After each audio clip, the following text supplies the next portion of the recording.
Hello there, Dexter. Let's have a look. Dear Sarah, Madam Como, I'm writing to sincerely apologise for my absence during the Professional Electrical Design midterm exam held on 20th November. Full stop. Okay. Yeah, full stop. We don't need that last bit on the end. Okay. If we are going to put that sentence, put it near to where it's relevant. Okay, don't tag it onto the end. Put it here. I'm writing to sincerely apologise for my absence without notifying the facility for the professional electrical design. Blah blah blah. Okay. My name is Dexter Chan and student number is DEC. The reason why I was absent is that I had caught a cold and a severe headache after.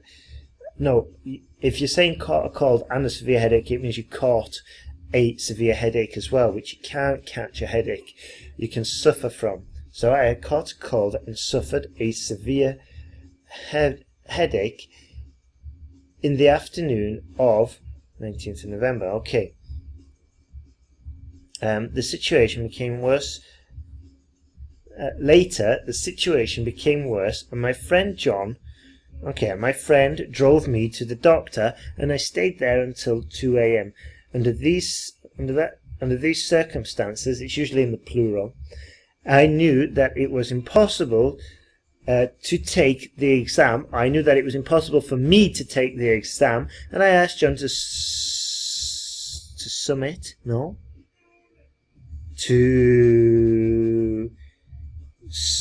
To inform the exam board of my absence. However, he only managed to hand in the application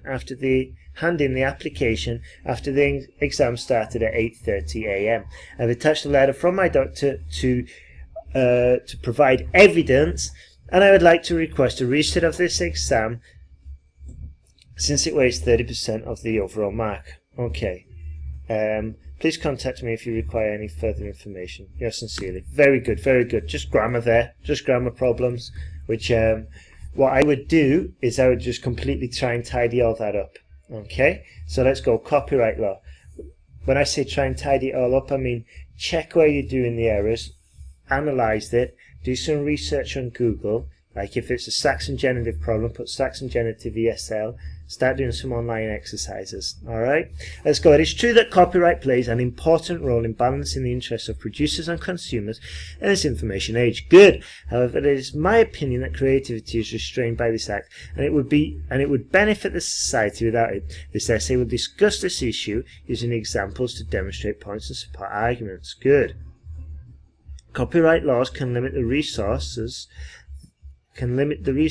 that the public have access to when they try to be creative. This is because certain regulations often disallow others to modify, use, or even quote original works without an author's permission, or without the author's permission. Okay, singular, so we put the article there.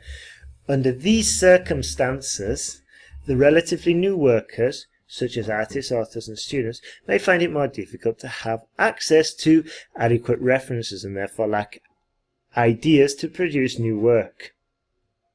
For example, if an undergraduate electrical engineering student studies published theses from IELTS, he can produce, he or she, but to avoid the he or she problem, just make it plural. They can produce a better electrical system design than finish it based on their own knowledge. Okay, not bad, not bad. It was almost a clear-cut argument until we got to the example.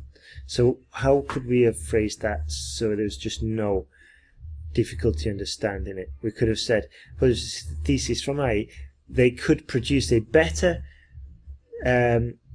system design when compared to attempting the work alone. Okay, attempting the work